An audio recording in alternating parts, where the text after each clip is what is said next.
The world is full of stories. If we're lucky, we get to learn the traditions and tales of our families and cultures through prose, poetry and songs. Then, as we grow, we get to learn the stories of others, different stories that help us make sense of our world. The story I want to tell you today is of how the bubonic plague still influences laws in the United States, how blues were sung by hobos across America, why Spider-Man isn't usually drawn in the style of Picasso, and what this all has to do with Vagrantsong. This is Vagrantsong, a game of ghostly mishaps on a freight train.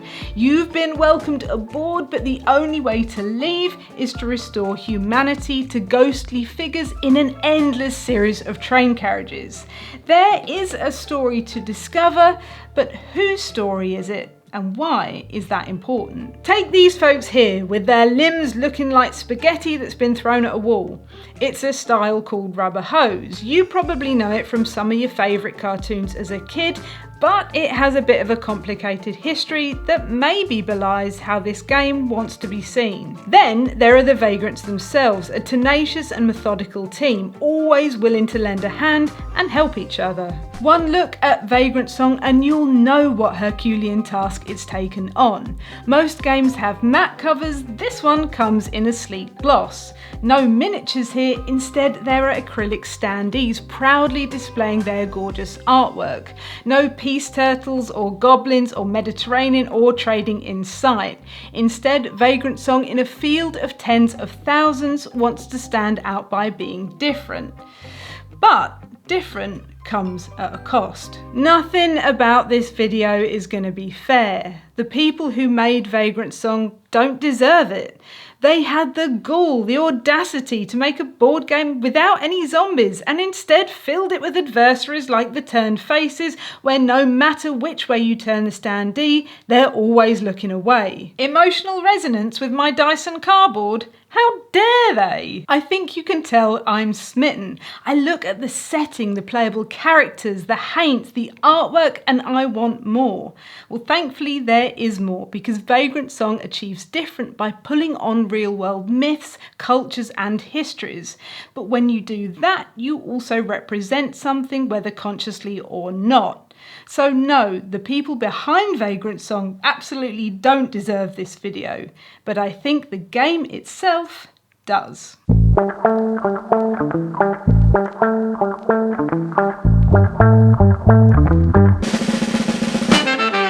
Vagrantsong features a host of characters, all on the train for different reasons.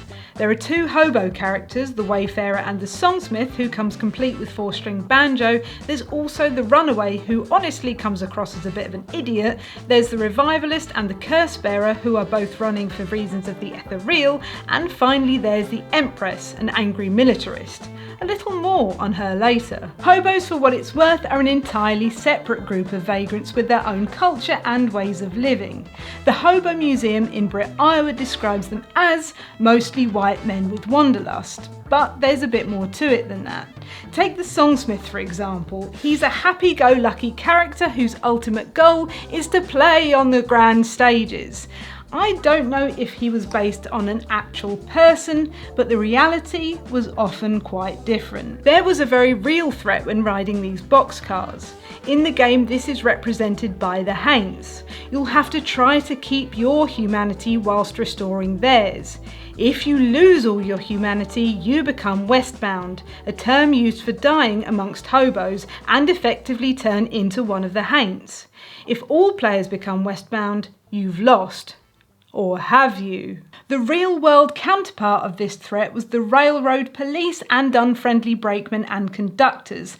They definitely lacked humanity, often threatening or even killing those they found.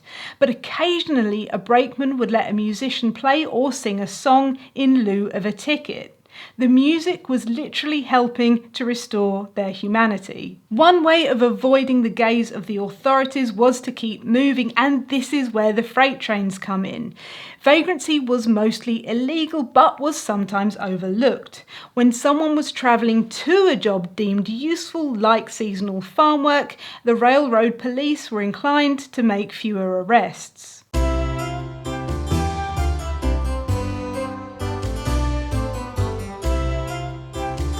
Welcome to 14th century England. You've probably got knit and share your house with farm animals, and between a third and half the whole population have died of bubonic plague.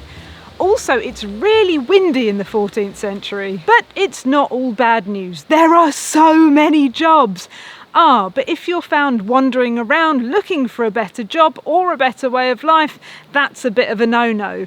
Unless you really like prison. So why are we talking about all this with regards to a game that's set in the 20th century and in America? Well, because you all know by now we beat our way around the globe looking for spices we'd never use, and one of the things we brought over to the nascent United States was our vagrancy laws. You're welcome. I mean, it would be a good while before we stopped chucking our poo in the street, but we thought we had a pretty good idea of how to treat the poor, or anyone that we didn't like, really. You know who's poor and who we really didn't like? The thousands of people brought over, torn away from their homes to grow crops. After the Civil War, it was a real bother being able to control the newly freed population, particularly for landowners who found themselves without a free labour source. Despite a gap of 500 years and a whole continent, similar laws were still being used to discriminate against people deemed a bother. The 13th Amendment to the Constitution, passed just after the Civil War, stated that neither slavery nor involuntary servitude, except as a punishment for crime whereof the party shall have been duly convicted, shall exist within the United States or any place subject to their jurisdiction. Meaning that all you have to do is not give people jobs, make vagrancy a crime, convict them, and then you can put them back into involuntary servitude.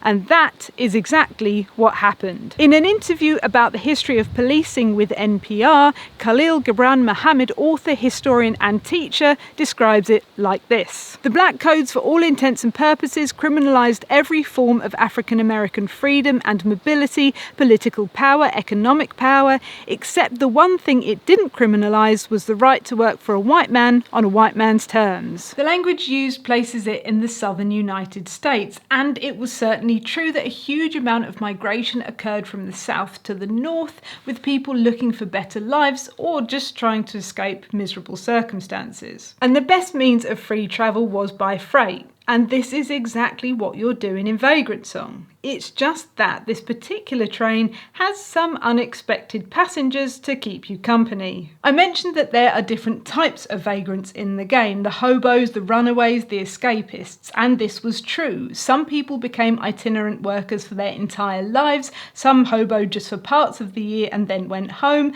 and others ran away from something and then went back once a situation had cooled. It can be hard to find statistics for the amount of hobos at any one time. Records show that they tended to be young white males. But many black itinerant workers were undocumented formally. Some were overlooked, for others it was a conscious choice. But they created a record of their experiences that is still influencing music today.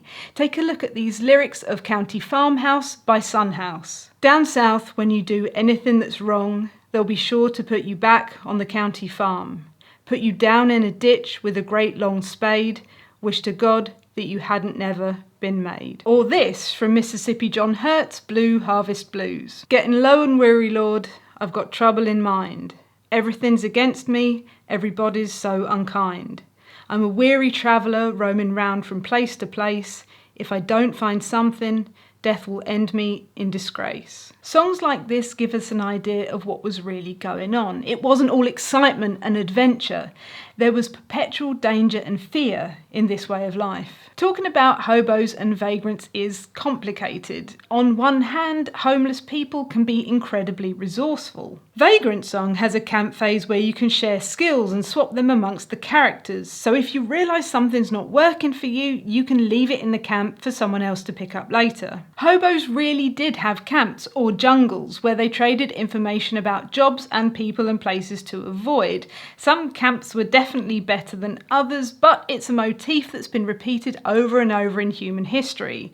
When society refuses to help you, what can you do? but help each other. On the other hand, unlike other itinerant workers or nomadic cultures, there is nothing in law to protect their way of living or what it means to be part of that community. In fact, the reverse is true. They're still being punished and penalised, a problem to be dealt with. They're only valued when they're seen as useful, like when they're going out to the farms to work the land, or when maybe they are helping HAINTS restore their humanity. What's great about this game is that the vagrants get to be the heroes of the story, something that we don't often see in games or in media generally. But while I'm grateful for the representation, I'm not so sure about how it's been implemented. I said I'd come back to one of the characters, the Empress. In an interview, the designer said that she's loosely based on the Emperor of America, a famous hobo in San Francisco. It must have been very loosely based indeed, because the real person, Joshua Norton, who called himself the Emperor of the United States, wasn't a hobo at all, but an eccentric figure who spent most of his life in sunny San Francisco. If they'd wanted to use real figures as inspiration, I'd much rather have seen someone like the poet W.H. Davis or any one of the number of blues musicians who also hoboed, like Honeyboy Edwards or John Lee Hooker. If you're going to make characters up, fine, but if you're going to give us a game about hobos, maybe don't make 4 of the 6 playable characters not hobos. And if you're going to base them on real people, base them on real people who were hobos. The first scenario is called Shelter from the Storm. While it is the name of a London homeless shelter, it probably alludes to the song by Bob Dylan, who famously fibbed about being a hobo in interviews. And the line itself is probably inspired by John Fogerty, who, despite singing about working the cotton fields and the bayou, was born in Berkeley, California, and actually was in a band with a bit of a racially insensitive name. Don't get me wrong, I love them both, but this stuck out as a little bit out of place. Other scenarios get their names from places like Aesop's Fables, a story by a 17th century English poet, and a Meatloaf song? But I'm getting distracted. This isn't just a game about hobos, it's about vagrants. Remember, I said it's an important distinction.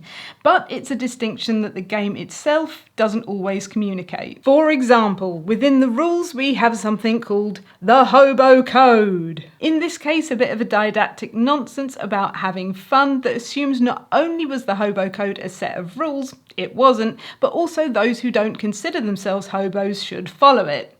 But hey, it's only a game, right? Wow, things got tense in chapter 1. I could go and do chapter 2. Or I could just sit here in this cupboard where it's safe and there's definitely no ghosties. I'm going to go and do chapter 2 now. Vagrantsong doesn't just take place on any train. There's already 1 or 2 board games out there that cover that ground. The cargo these carriages carry are ghosts and folklore. But first, something even more terrifying. Board game rules.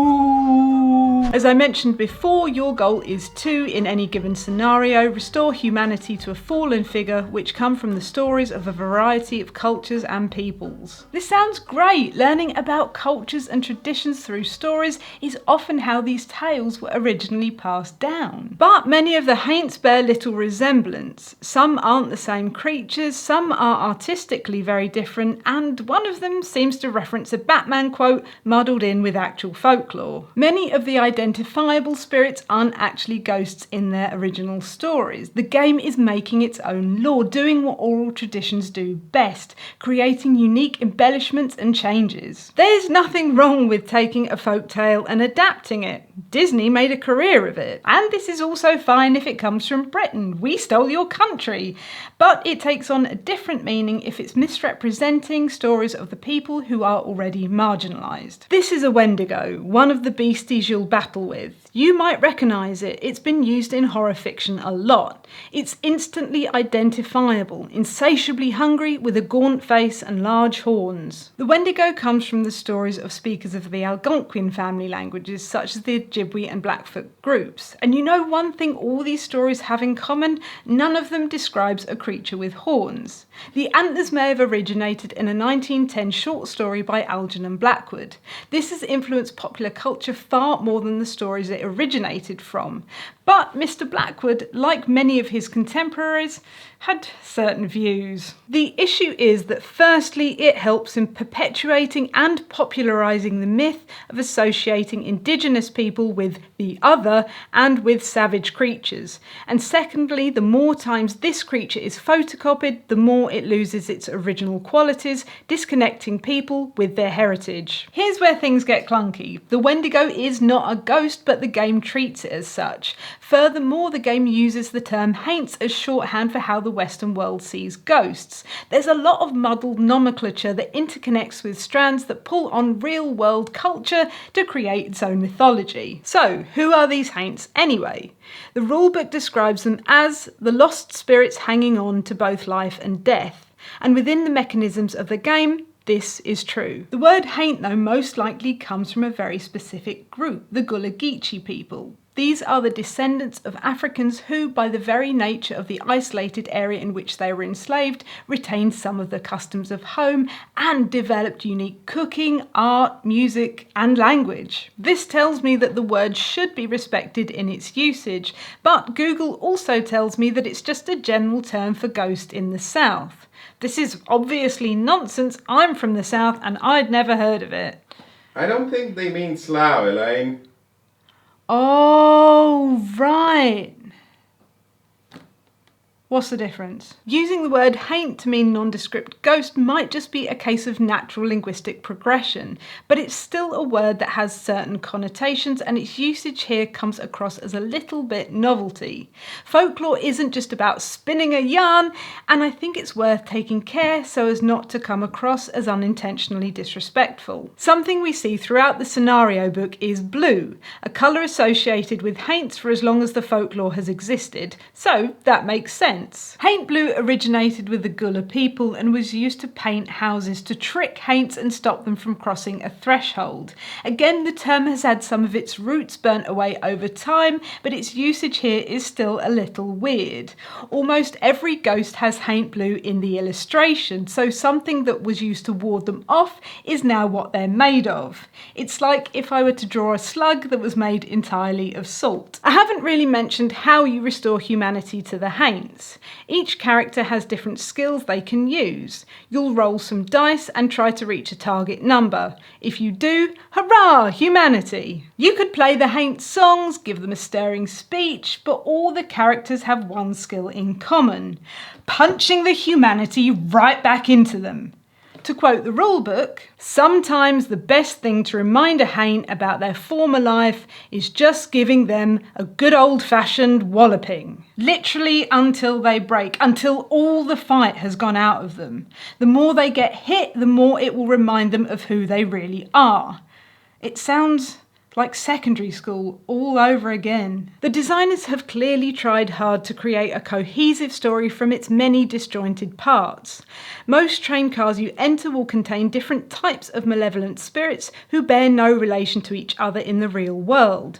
You'll get a highly stylized snippet of their story to lead you into the scenario, but that's it. Rarely do you discover much more about them, who they are, why they're there. Initially, there seems little to link them all together, but as you progress, you'll see hints at previously seen characters, and there is an overarching story. It can get a bit lost as you jump from scenario to scenario, but the end manages to tie it all together. I'm going to be super vague here to avoid spoilers, but the game itself is like a song, with repetitions and unexpected parts, some discordant and some harmonious, and it crescendos as you reach the final scenarios.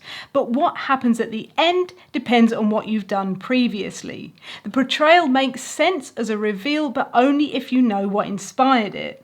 If you don't know who the actor is, you're not going to get excited when you see them in a cameo. The game wants you to be in on the jokes, the references where you exclaim excitedly, "Oh neat, that's from the thing I know about!" But it also seems to want you to ignore anything you come across where you think, "Hang on, that's from that thing I know about." It gets you interested in things you've never heard about, the history, the terminology. But then as soon as you go to find out more, you realise it's all a bit of a slapdash mishmash. But hey, it's only a game, right?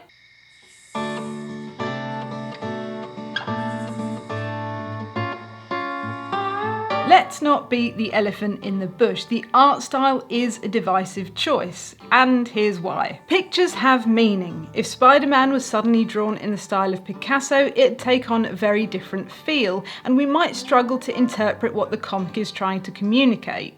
On the other hand, just because an art style has an iffy history, it doesn't mean that it's inherently problematic, nor are the people who made it.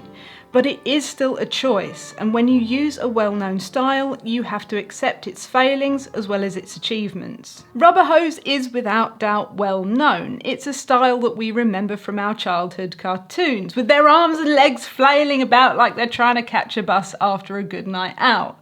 For a lot of us, there's a nostalgia attached to it, and I'm not here to spit on anyone's sandwich, but it's worth thinking about what that nostalgia might also be hiding from us. When it came out in the 1920s, it was pioneering. Although Max Fleischer didn't invent it, his deep sense of the surreal, along with his technique of emulating real movement, helped to popularise it and brought us cartoons like Betty Boop and Popeye the Sailor. Whilst huge strides were being made in equality and suffrage, the 1920s were also really racist. Around 15% of the population were members of that infamous group that targeted just about anyone that didn't fit their mould, because, you know, prejudice doesn't discriminate.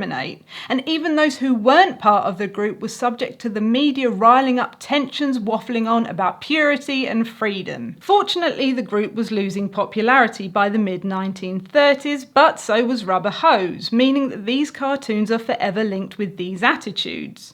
Not all cartoons at the time were awful. Many had clever gags and animation and great music, but others made use of racial and cultural stereotypes. We often hear the argument that comedy makes fun of everyone, but the problem comes when the only way that you ever see a certain type of person is derogatory. For every white man who is represented as boorish, narcissistic or rude, there are multitudes of white men who are kind, altruistic or generous. For some people, the only representation they'd ever seen of people who didn't look like them was these incredibly damaging media depictions. Depictions that persisted throughout the following decades through cartoon and film. Even where black Americans were involved as voice actors, singers or artists, these stereotypical elements continued. So if art style is used for a reason, then the logical question is, why this style of art in Vagrantsong? You could assume that the creators chose it because it was different and totally radical, but that would be dismissive, right? Surely they didn't pick something with enough baggage to sink the Titanic without care and attention to what it says about the themes and tones of the game. Well, tonally, it works a treat. It cleverly intermeshes the moods taken from old animation, from folklore, and from travelling by freight.